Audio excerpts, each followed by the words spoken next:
Hello there, welcome to the Week Ahead show where we pick out all of the most important data and the company releases that we're looking forward to in the first week of May. Well, we end the month of April with the Eurozone. It's fallen back into negative inflation despite posting stronger growth figures. The Fed has stayed put on any further rate hikes. We had the Bank of Japan's decision to hold fire at its most recent meeting, rocking the markets. And of course, Britain's banks, they released some appalling earnings. We've got more to come as well because we've got HSBC due next week. But let's crack on and talk about the economic releases that we're looking forward to. As I say, we're going into May, but you wouldn't think so because it's absolutely freezing here in London.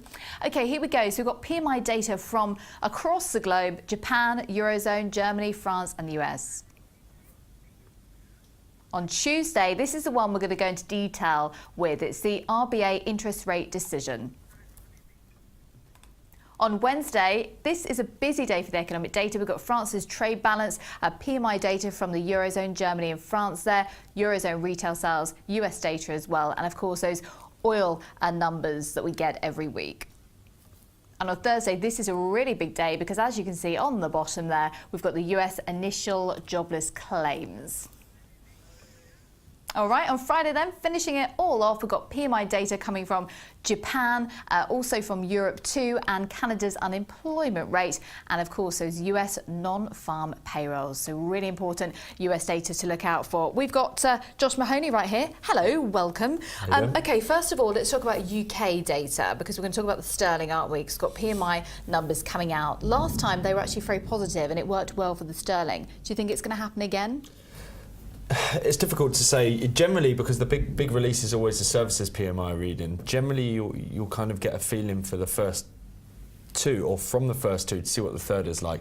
And that's not necessarily to say that they always move in tandem, but quite often you'll see the likes of manufacturing, which will come out because we've got a bank holiday on Monday, that's on Tuesday. Yeah. Wednesday we've got construction, Thursday we've got services PMI. Of course, we're heavily weighted to the services PMI here in the UK, so what happens there is probably going to be the sort of big mover in terms of sterling. Ultimately, if we're looking at sterling, really it's going to be dictated by the ongoing sentiment with regards to the Brexit, so any polls that might come out are likely to really move it as well. I get the feeling that at the moment people want to buy sterling, and when we look at the chart, that shows you why, because we are massively undervalued at the moment in terms of sterling. This is the 4-hour chart just to show you the sort of general trend that we've been seeing last 2 weeks. Largely we've been in a fairly consistent uptrend.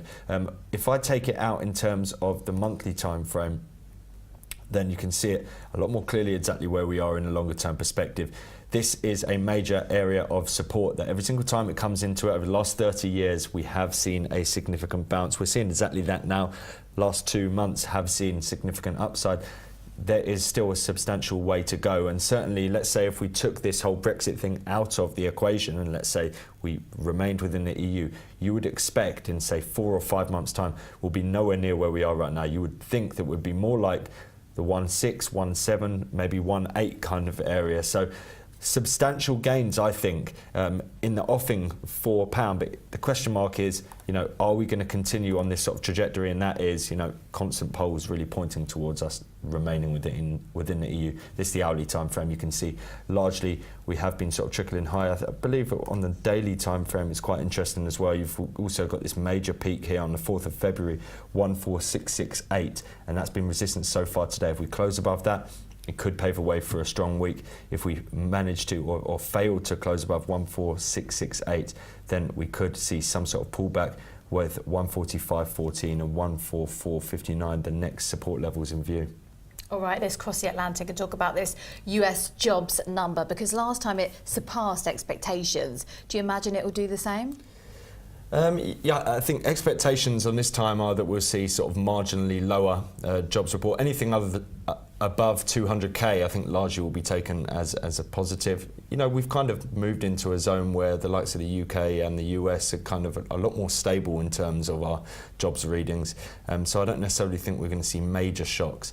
Of course, there's this whole thing that when we come out of winter over in the US, you have this sort of big sort of weather impact and stuff. I don't necessarily think we're going to see any of that this time round. So anything above 200k, should be reasonable enough. Of course, always keep an eye out for average earnings and the like. I've got the chart up here for the dollar index, and this is a really important chart because what you can see here is really since February we've been just seeing these real sharp deteriorations. Of course, we've been seeing the odd couple of weeks of upside, but largely the trend has certainly been towards the downside. Now, if I take it out to the weekly time frame, we can see that we have got this major support level, 92.75. We closed below there. All of a sudden we've got this double top formation in play, and that could point to really significant losses. So this 92.75 I think is really going to dictate the play for the whole week. You can also see we've got this 100-week SMA coming in at exactly the same area. So yes, we've seen massive losses, but possibly we're a little bit oversold. We could see a bounce in the US dollar basket, given the fact that we're actually seeing this, big jobs report. We've got the ADP coming out as well, some of the PMIs.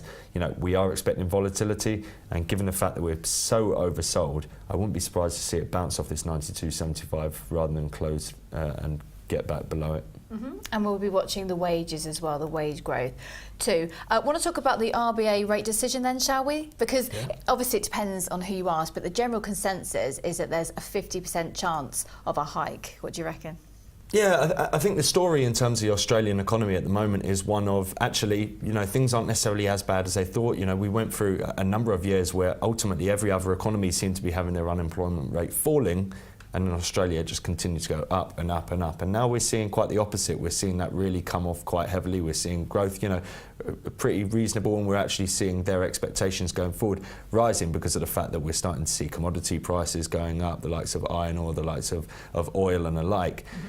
Big question mark now is, what's going on with inflation, because we saw inflation tick, lower. Essentially, it dropped fairly dramatically recently, and that's the big question. How much are RBA going to actually look at this and say, actually, this really does lower our forward forecasts for what inflation is going to look like? And I think it's something around about 10 out of 26 economists think that we are going to see a rate cut. That still means that we're the majority is in the camp of that they're going to stay put, given the fact that we've got a number of different things pointing in a positive light on the economy, and really it's just the inflation thing that's really holding them back. Wouldn't be surprised to see them actually remain as is. Looking at the Australian dollar, we can see this is a daily time frame. We can see this real sharp deterioration. But, for the time being, we remain within this uptrend. The support level that would need to be taken out if we were going to negate this uptrend that we've been seeing of late is this one here, 74.91. That hasn't necessarily happened. On the 4-hour chart, we can see we have been gradually moving higher.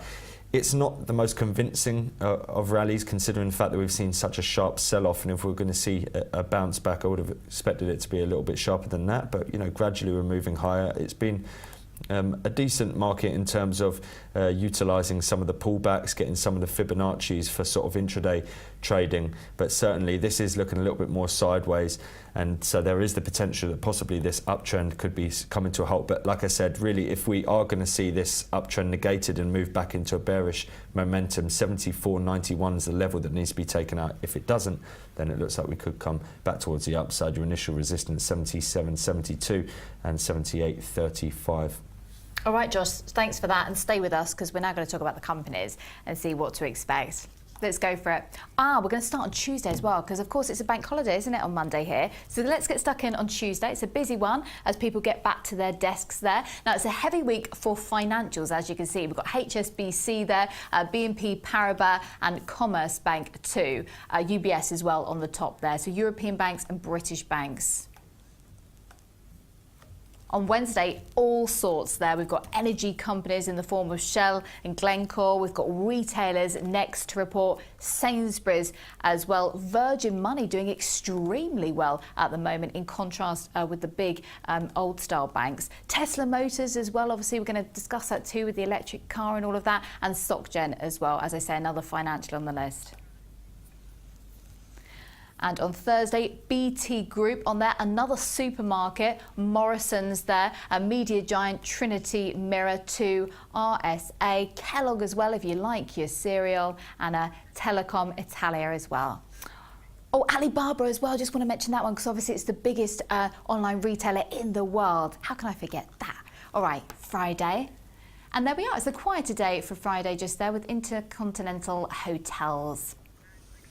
All right, so let's talk about some of those corporates then. I mentioned the financials. Obviously, it's been a big week prior to this for the financials. HSBC, it may be the most exposed to Asia. What do you imagine we can expect? Declines? Yeah, I think that's the big problem that they've got, that ultimately, for the moment, Asia and in particular China isn't necessarily faring too well in terms of the sort of medium or long-term expectations for this firm. You would think that as we saw more people sort of moving into the middle class in China, there'd be more demand for their sort of financial products within the region, and you'd think that for the long-term play, it's probably going to do particularly well.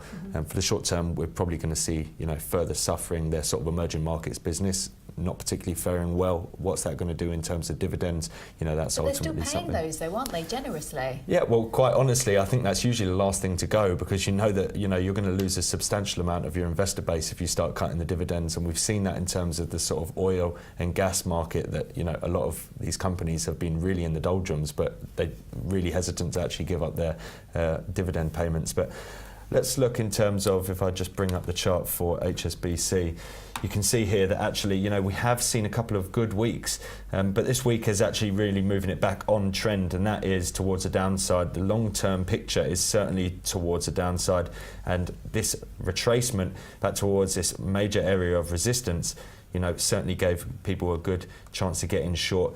If we look in terms of the shorter-term time frame, on say the daily time frame, we can see, so you've got that support back in September 2015 and a resistance at the beginning of March 2016.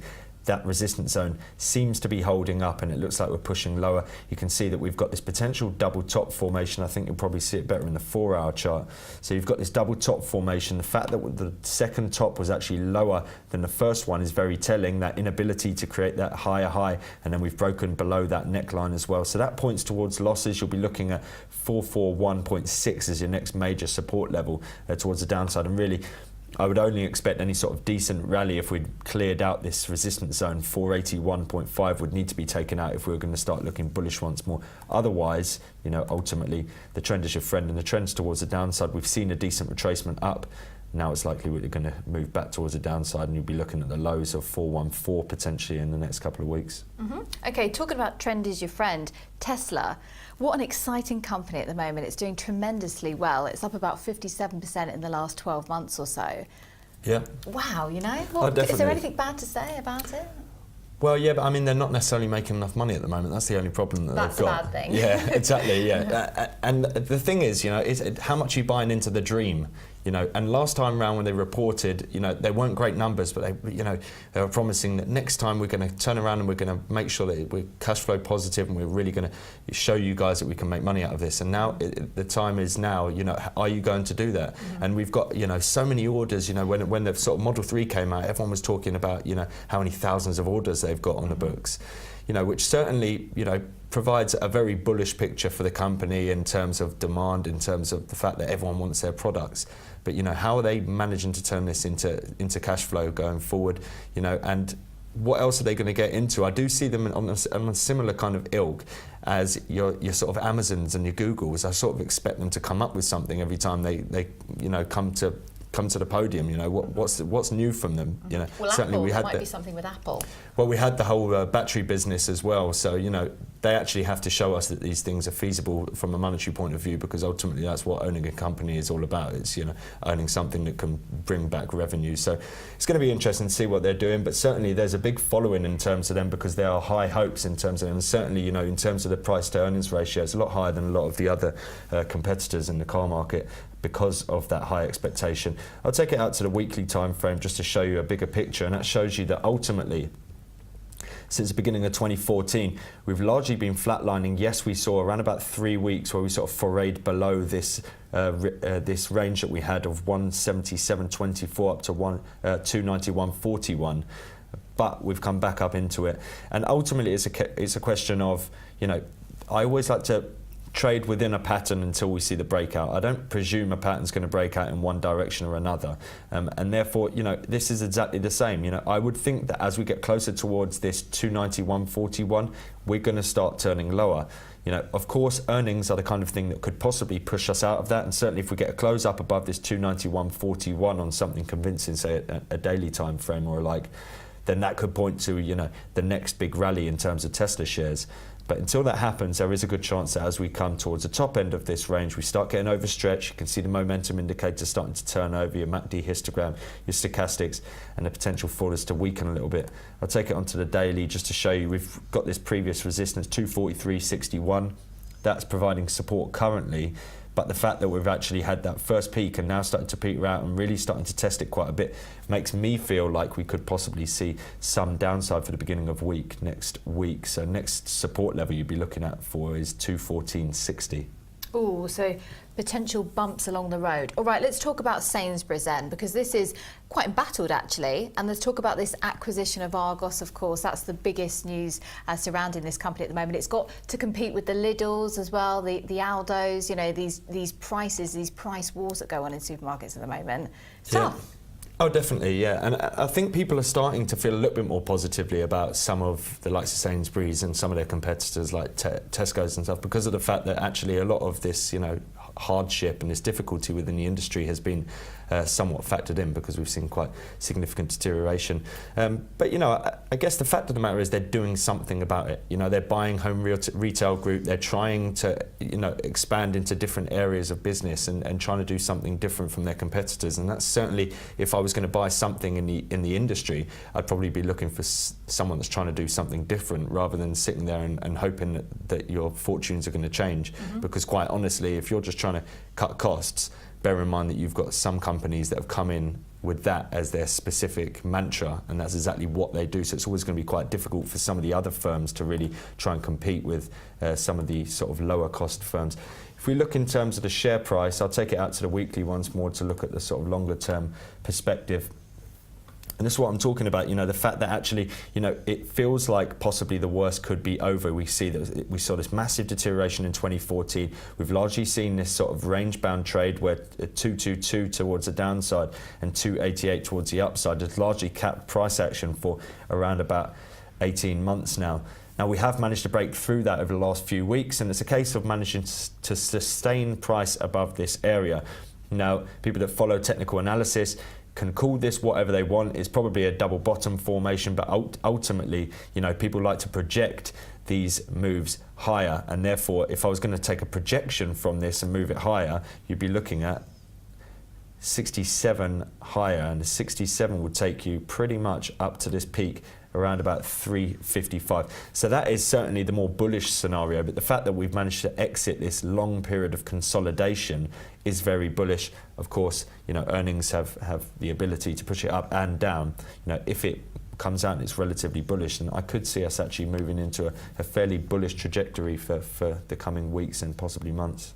Okay, and we've got Morrison's as well next week to look forward to, so it's very much supermarket based. Yeah. All right, supermarkets week, we should say. All right, have a great weekend, everybody. Thank you for watching. I hope you're well informed. You should be. Thank you to Josh here. And yeah, just stay warm if you're here in England for these 3 days. Enjoy. Goodbye.